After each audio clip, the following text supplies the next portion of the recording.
అలర చంచలమైన ఆత్మనందుండ నీ అలవాటు చేసే నీ ఉయ్యాల.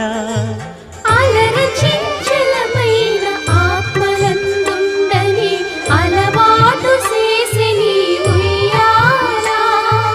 పలుమారు ఉచ్ఛ్వాస పవనమందుండ నీ భావంబు తెలిపే నీ ఉయ్యాల.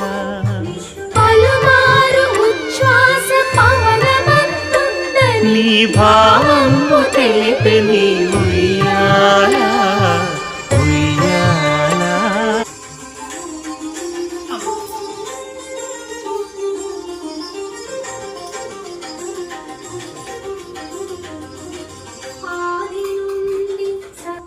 వేసుకుందాం.